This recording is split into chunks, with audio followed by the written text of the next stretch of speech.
को देखते हैं और प्रभु का वचन कहता है कि जन्म के दिन से मृत्यु का दिन उत्तम है। आइए कुछ बातें मैं आज आपके सामने में रखूंगा जो बहुत ही छोटे समय पे, ये जो संदेश मैं आज जो तैयार किया एक पूरी ताजा है। आज ही मैं इसको प्रभु की अगुवाई से प्राप्त हूँ। सब्जेक्ट है शोक के संदेश, क्या मृत्यु हमें क्या संदेश देता है। सब्जेक्ट का नाम है मृत्यु हमें क्या संदेश को देता है। और इन सब्जेक्ट का मेरा 3 आउटलाइन है।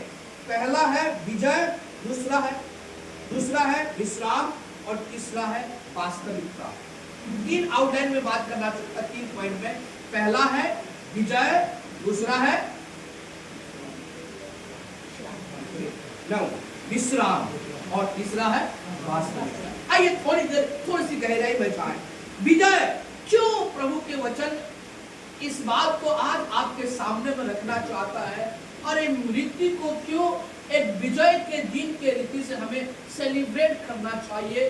ये आत्मिक दृष्टिकोण से परमेश्वर ऐसा क्यों मेरे और आपके सामने में रखा है।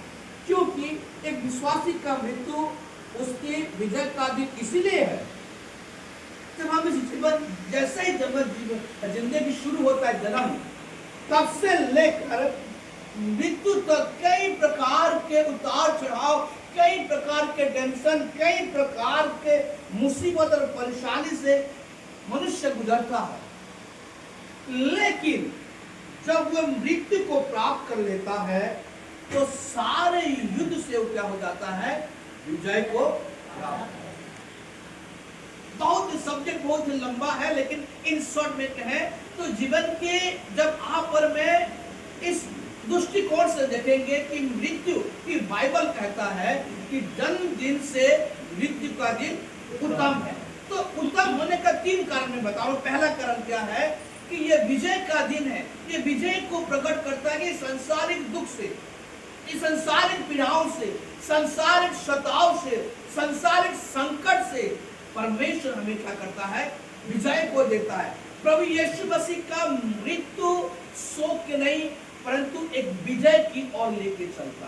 यदि प्रभु यीशु मसीह का मृत्यु नहीं होता तो मैं और आप विजय को प्राप्त नहीं करते। सो प्रभु का धन्यवाद हो। पहला बात है कि मृत्यु का दिन इसीलिए उत्तम है क्योंकि मृत्यु का दिन एक विजय दिन को दर्शाता है। नंबर 2, विश्राम के दिन। विश्राम क्यों है, विश्राम किन बातों के द्वारा है। बाइबल में आप देख सकते हैं, रेवलेशन 4:9 में लिखा गया, पढ़िए। प्रकाशित वाक्य उसके 4:9।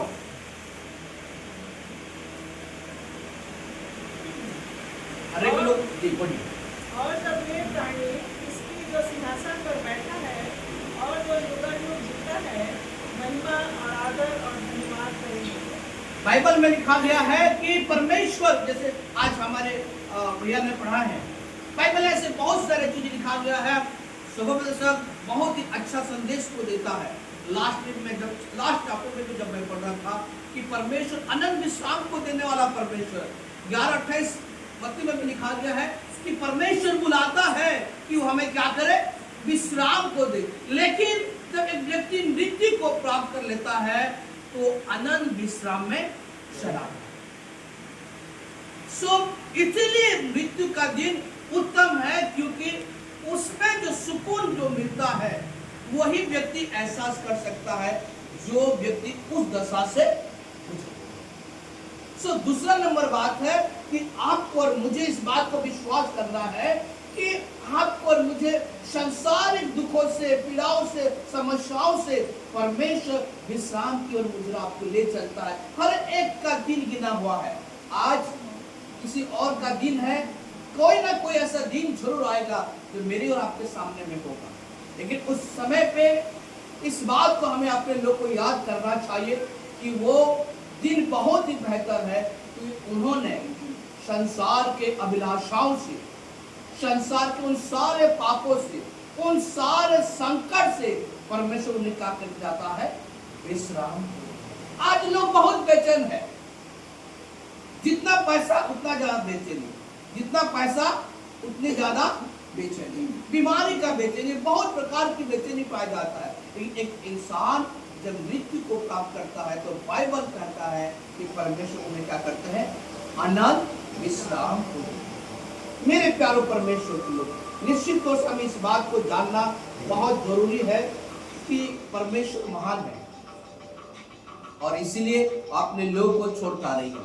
तीसरा बात बहुत जल्दी बताना चाहता हूं, वास्तविकता। तीसरा जो पॉइंट है, रियलिटी।